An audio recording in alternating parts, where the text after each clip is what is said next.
વાહ બોસ, અહીંયા તો શું લોકેશન છે. અહીંયાની ઠંડી ઠંડી હવા તો જુઓ. સાંભળે, જે પણ ઇલાકામાં આ બળવંત ગુંડો પગ મૂકે છે એ ઇલાકો મારો થઈ જાય છે. અને આ જગ્યા મને ગમી ગઈ છે, એટલે આ જગ્યા ઉપર આપણે રાજ કરવાની છે. વાહ, અમારા બળવંત ગુંડાએ એકદમ પરફેક્ટ જગ્યા પસંદ કરી છે.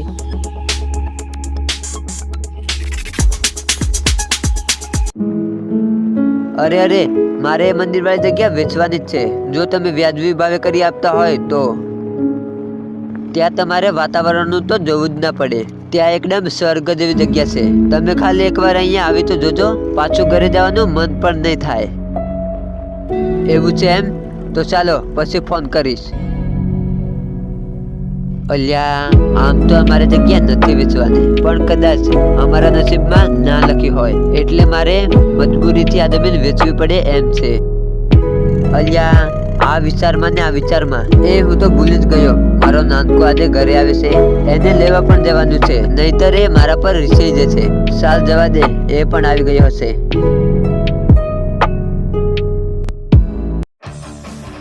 ભલે, મને રીલ બનાવવાની ઈચ્છા જાગી છે, તો તારા ફોનમાં મારે એક રીલ બનાવી દે તો. ચાલો બોસ, તમારી રીલ બનાવી દો. અલ્યા, અત્યારના ગુંડાઓમાં કેટલો ફરક આવી ગયો છે. પહેલાના ગુંડાઓ દારૂ અને સિગરેટ પીતા, અત્યારના ગુંડાઓ તો થોડો ટાઈમ મળ્યો નથી ને રીલ બનાવવા મંડી જવાનું. પણ કયા ગીત ઉપર બનાવું? કોઈ પણ ખોફ વાળા ગીત ઉપર બનાવી દે. ગલીઓમાં આવજનું રાજ છે, જોયા કરે લોકો એવો એનો વટ છે.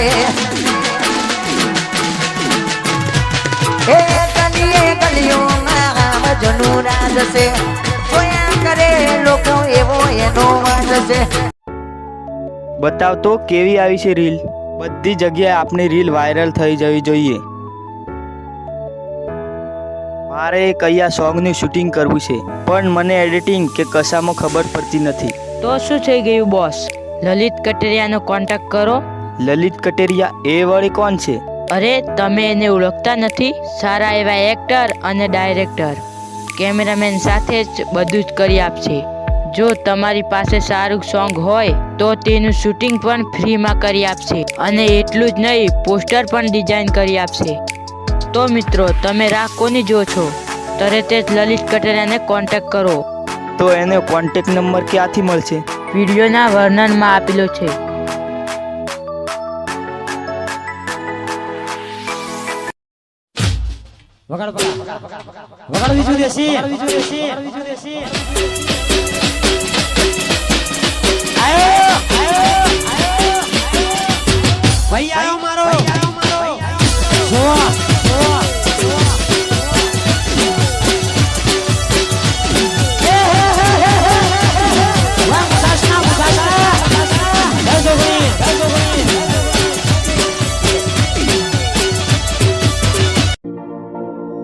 અરે ભાઈ, આજે તો મને બહુ જ થાક લાગ્યો છે, અને એમાંય આપનું ઘર એટલે બધે ઊંચું છે ને, ત્યાં ચડવું પણ મુશ્કેલ પડી જાય છે.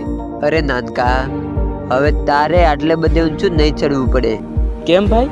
મને તમારી વાત ના સમજાય. કેમ કે આ જમીન મેં ઓલરેડી હવે વેચી નાખી છે. અરે ભાઈ, તમારું છટકી બટકી તો નથી ગયું ને? આપણા બાપ દાદાએ આપેલી જમીન તમે એક ઝાટકે આમ વેચી નાખવા માંગો છો? એમાં શું? આ વિષયને ક્યાંક બીજે ખરીદી લઈશું. ના ભાઈ, હું તમને આ જમીન કોઈ પણ સંજોગોમાં વેચવા નહીં દઉં. પછી ભલે ને તમારી અને મારી વચ્ચે સંબંધ તૂટી જાય. નાનકા, હવે તું હદ પાર જઈ રહ્યો છે. જે પણ હું ફેસલો લઉં છું એ પણ હું પૂરો કરીને જ રહું છું. તો તમારે જમીન વેચવી જ છે એમ? તો રો એકલા, મારે પણ તમારી સાથે નથી રહેવું. અરે આવું ના કર, હું હમણાં જ ના પાડું છું. બસ. હાલો. અરે સોરી ભાઈ, મારે હવે આ જમીન નથી વેચવાની, મને માફ કરજો. ના ભાઈ, મારે જે પૈસાની જરૂર હતી એ મને મળી ગયા છે, એટલે મારે હવે જમીન નથી વેચવી. એટલે પ્લીઝ ભાઈ, બની શકે તો મને માફ કરજો.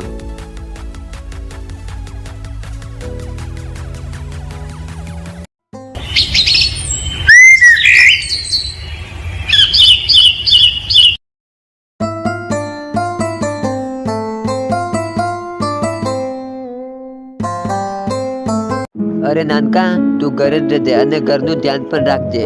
મારે ગામમાં થોડું કામ છે, એટલે હું આવું ગામ બાજુ આંટો મારીને. હા સારું ભાઈ, તમે જેમ બને એમ જલ્દી વહેલા ઘરે આવી જજો. હું કેટલા દિવસથી ઘરે નથી આવ્યો અને હું મારા દોસ્તોને પણ નથી મળ્યો. અલ્યા, આ વિચારમાં ને વિચારમાં હું સિગરેટ પીવાનું તો ભૂલી જ ગયો. ચાલ, ભાઈ ઘરે નથી એટલે પી લેવા દે સિગરેટ, નહીતર એ ખોટા જોઈ જશે તો ખોટી મગજમારી થઈ જશે. હવે ઘરમાં જઈને થોડીવાર આરામ કરવા દે, પછી ભાઈ આવે એટલે જવું ગામ બાજુ આંટો મારવા, અને હું મારા દોસ્તોને પણ કેટલાય દિવસથી મળ્યો નથી તો એમને પણ મળતા આવું.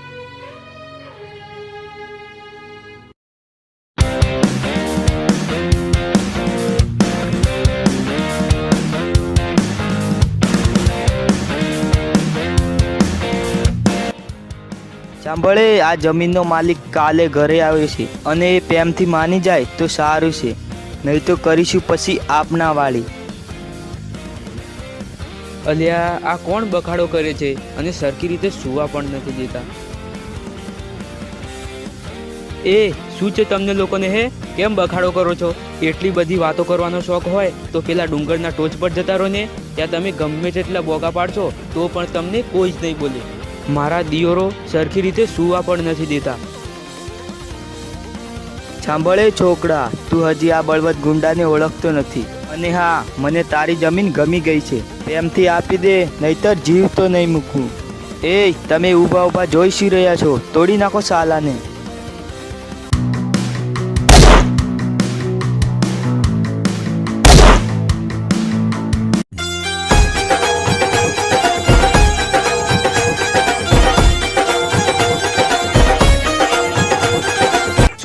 શું બોલ્યો તો બળવંત ગુંડો?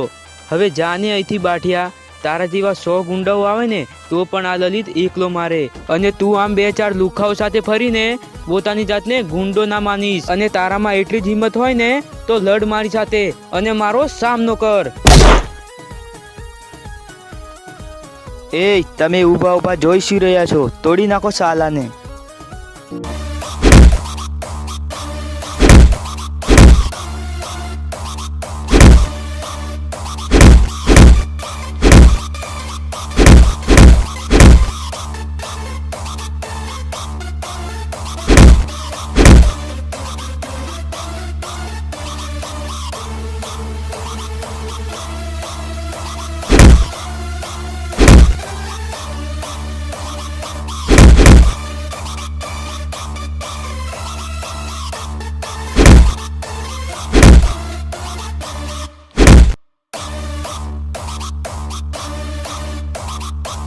બોલ બચ્ચું, જોઈએ છે હવે જમીન? તે મારા ઉપર હાથ ઉપાડીને બહુ મોટી ભૂલ કરી છે. હવે તું જોજે હું શું કરું છું.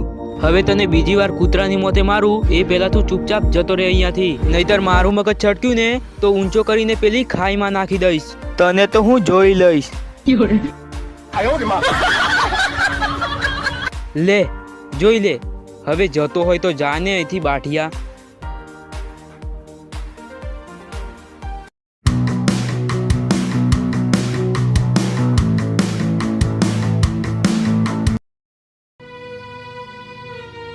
અરે નાનકા, શું થયું? કેમ તે આ લોકોને માર્યા? અરે ભાઈ, આ લોકોને મારા હાથનો મેથી પાક ખાવાની ઈચ્છા થઈ ગઈ અને મેં ખવડાવી દીધો. અરે નાનકા, તે કોના પર હાથ ઉઠાવ્યો છે એનું તને ભાન છે? એ બળવંત ગુંડો આપણને હવે જીવતા નહીં છોડે. અરે ભાઈ, તમે ચિંતા ના કરો, જે થશે તે જોવાઈ જશે.